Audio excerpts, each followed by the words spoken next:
Coming up, signing day is here, and we're going to let you know where your favorite high school football players are heading to play their college ball. This is the Varsity Sports Signing Day Special. And hello and welcome to Varsity Sports alongside Jason Andera. I am Jay Elson. Well, there was a time that signing day was when a lot of future college players would actually reveal their college choice, but social media has completely changed the game. We've been hearing about commitments for the last several months, so signing day itself now more of a formality and celebration for these guys. Yeah, congratulations to all those athletes. You know, there's different signing days for different sports.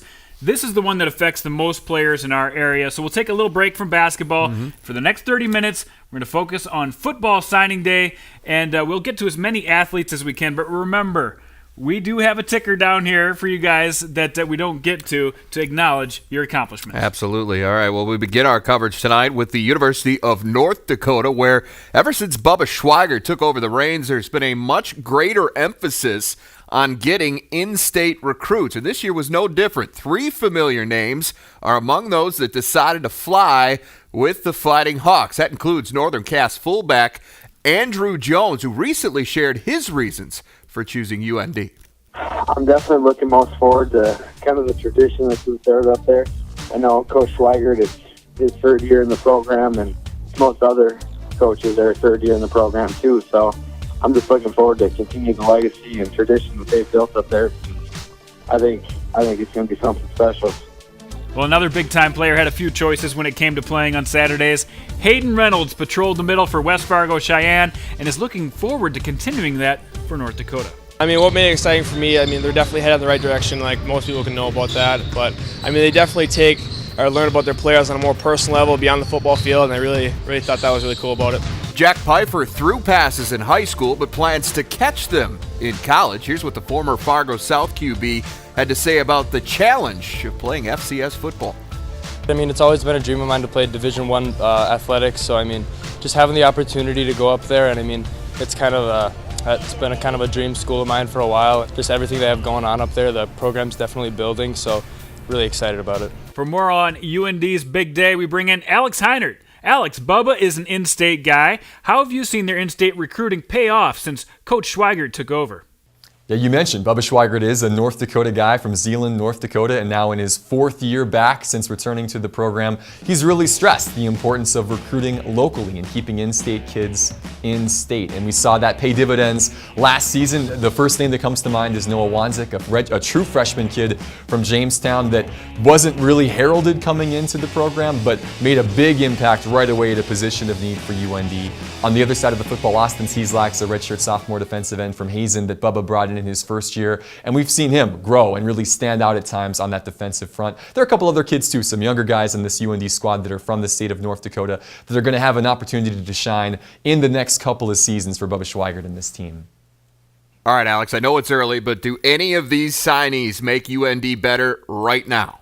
I know the coaching staff really likes the potential of Hayden Reynolds and Jack Pfeiffer and Andrew Jones. They like what these kids can offer in the future, but as all 3 of those guys are preferred walk-ons, I'd be hard-pressed to see them making an impact their true freshman season, especially in those positions, linebacker, wide receiver, and you talk about fullback as well. Those are positions of strength for this UND team. So I would imagine that each of those kids is going to sit down for a year or two, get to know the system and what it's like to be a D1 college athlete.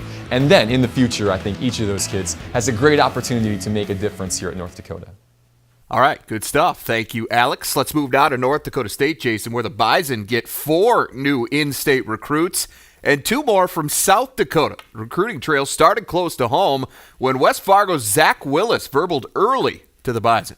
I wasn't getting recruited or anything, and I didn't play during my sophomore and freshman year. I just went off my junior film, and I went to the camp, and I did everything I could to prove myself, and it came out with a scholarship offer, and I was ecstatic. It means a lot more to me because I'm from Fargo, and I know what it means to be a Bison, and I want to continue that tradition, and I want to build on it. Brant Baumert of Northern Cass made a big impact on offense, defense, and special teams in high school, and he says he's ready to help anywhere he can at the next level.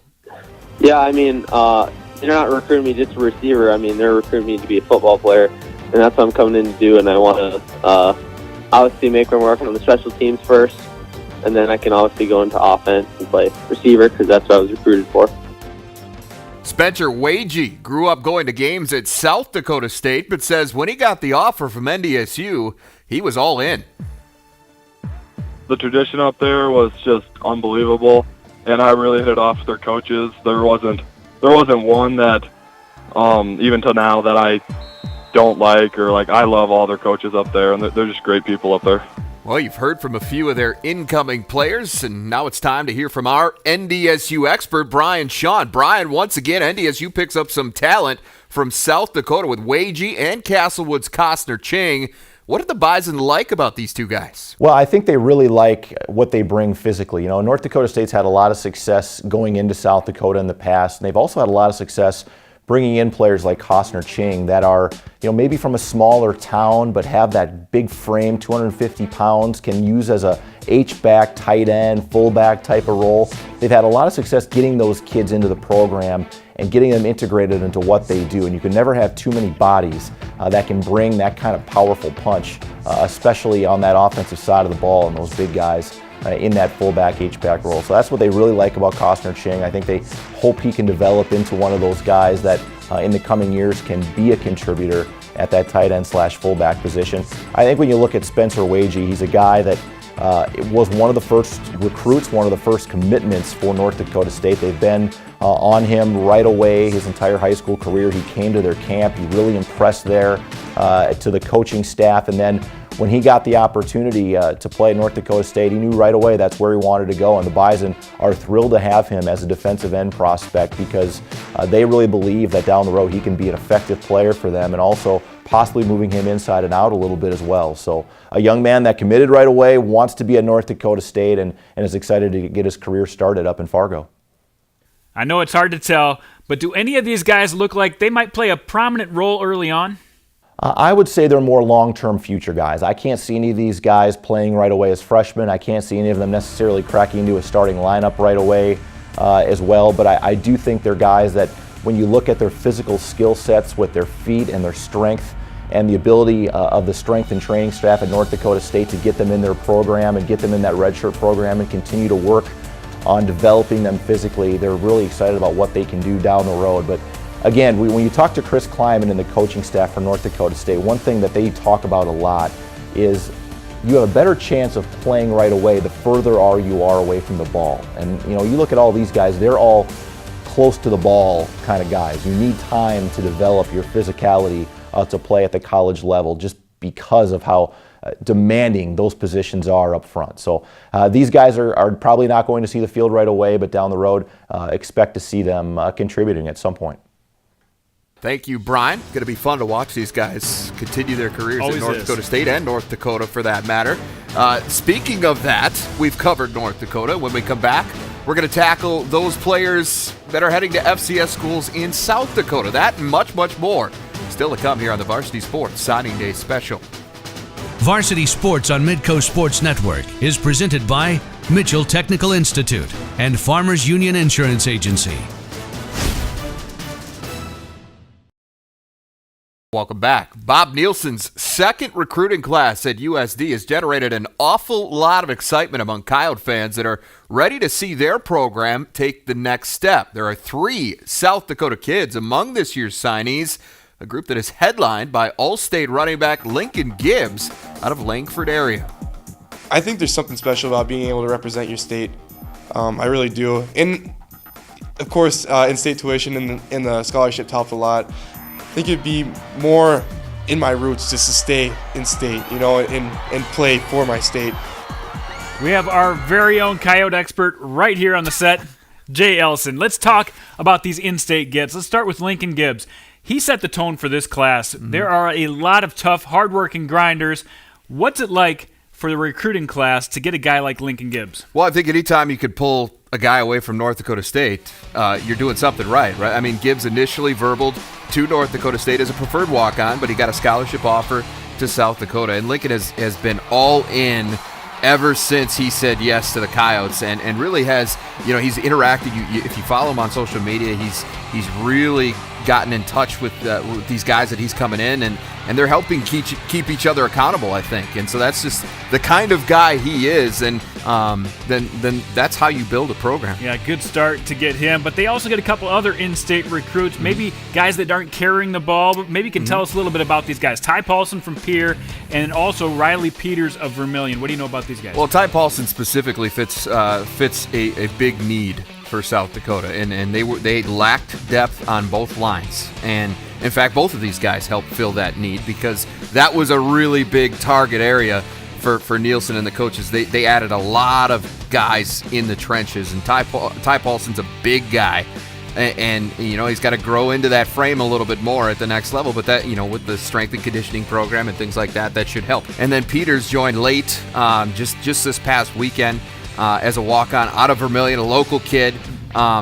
big guy himself, 6'6", 215, 220 in that neighborhood.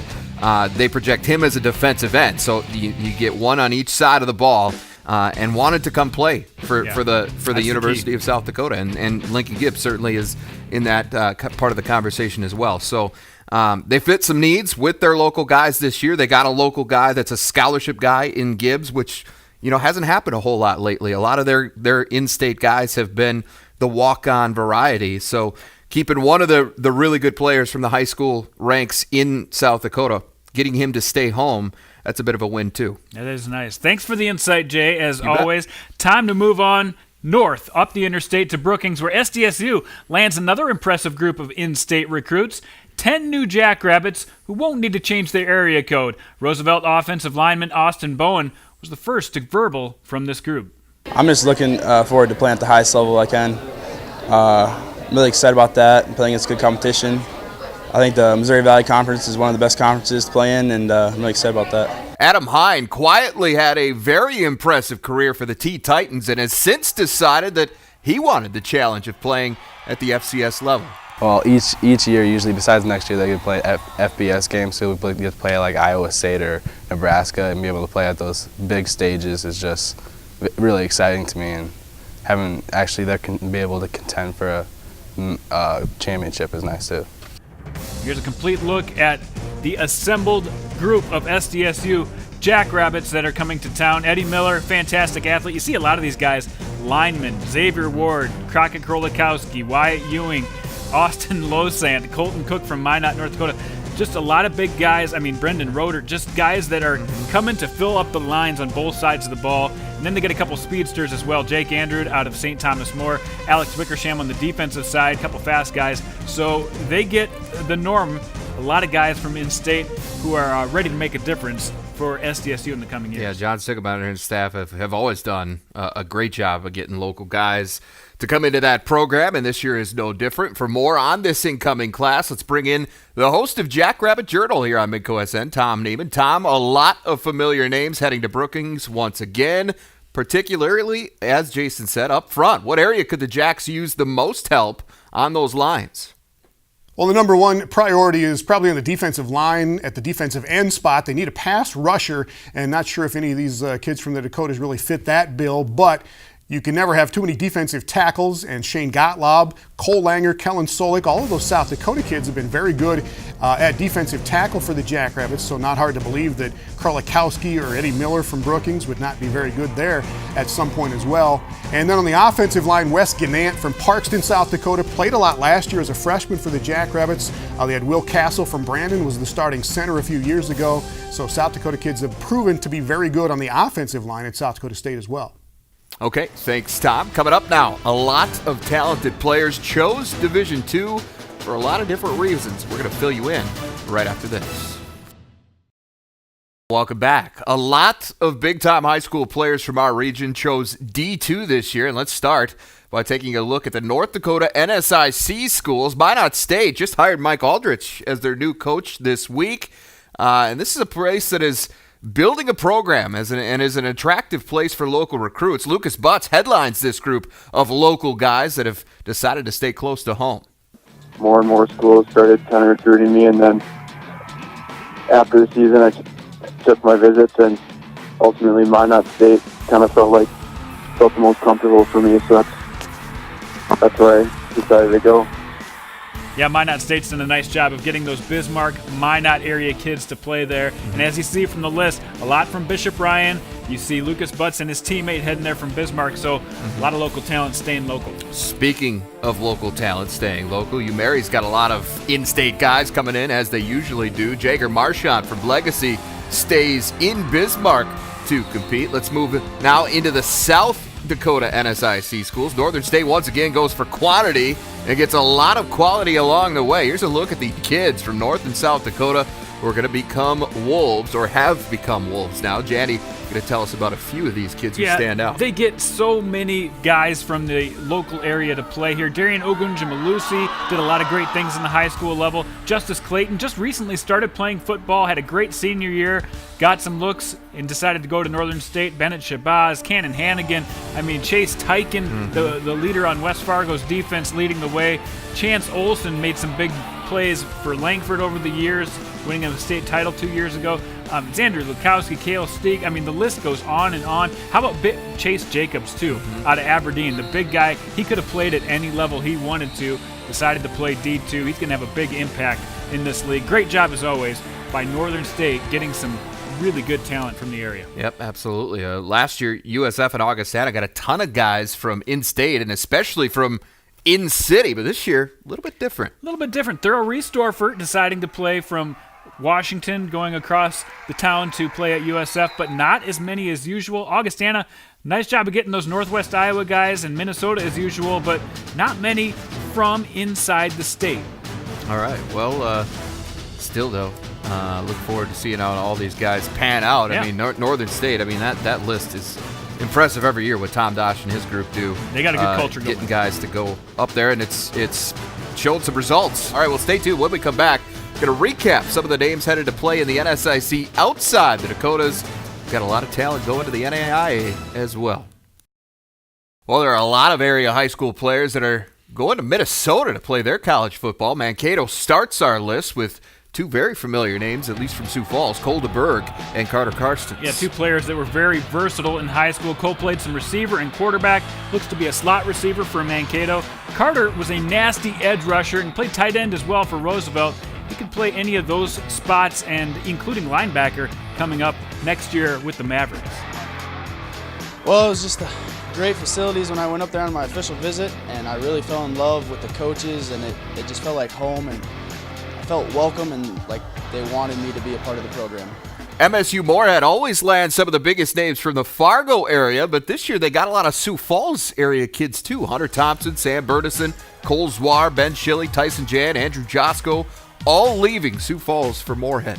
Coaches down there. Now, we took a couple of visits down there, and everything's renovated, so all the dorms are brand new. Everything's pretty much clean and ready to use for new and upcoming freshmen. And the field is really nice, atmosphere is really nice, people are nice down there. I just felt like it was home, and the community they had there with the program, I just really liked it, and it's where I wanted to be. Their playbook is a lot like ours here at Roosevelt. So it's not a huge transition. It'll be really nice. But I'm just excited to be with a group of guys and that we have the same thing in mind. St. Cloud State gets a pair of T-Titans. Here's why Peyton Conrad and Jeremiah Maka wanted to go there. In June on their team camp, and ever since then, that's always been the school that stood out to me. Even when I didn't know where I wanted to go, I kind of felt like I wanted to be at St. Cloud the whole time. I'm going there as an athlete. I think they're going to start me out at safety, and then just whatever happens, happens. Talked to all the guys on the team and loved all the coaches and everything. It felt like a good fit. There was a good experience at every place, but St. Cloud, I just clicked with everyone there, and I just felt good. Well, the one level we haven't really touched on yet is the NAIA. A lot of guys going that direction as well. We're going to tell you who's headed where right after this. Varsity Sports on Midco Sports Network is presented by Mitchell Technical Institute and Farmers Union Insurance Agency. Well, when you think back about the best players in high school football in 2016, you're bound to think of names like Mason Layton, Torin Devricks, and Spencer Negabar. Well, they all decided to continue their careers at local NAIA schools. Dakota State went after some big players and big names from around the area, and guess what? They came up pretty big. Torin Devricks put up video game numbers at quarterback for Sioux Falls Roosevelt and hopes to do more of that in Madison. I really like it up there in Madison. The coaches, I mean, they really showed interest in me, and I wanted to go to a place where the coaches really liked me as a player, and they like what I can do, and I like what they can do for me. Deverick's just one of the gems in the 2017 class at Dakota State. Yeah, Dakota State also gets Mason Layton, and as you know, verbal to USD early on, and then decided to go to Dakota State. Shows you the level of players they're getting at Dakota State, and he is just an explosive player, and he gets a lot of his teammates to go along board with him. Yeah. So Dakota State very happy about their incoming class. Yeah, Dakota Wesleyan also got a headliner. They pick up Negabar, who set all kinds of records last season for Mitchell. They keep 4 players in Mitchell from that Colonel State championship team. Another example of just very talented players staying close to home. DW also gets a couple of Harrisburg Tigers, so they've got to be ecstatic about getting that level of player. Well, as usual, we do not have the time to get to everyone tonight, so for a complete look at all the area players who signed today, check out the blog at midcosn.com. We also have a couple of signing day podcasts with extended interviews, so take some time to check out all of that. Thanks again for joining us. Back to basketball next week. For Jason Andera, I'm Jay Elson. Enjoy the games, everybody.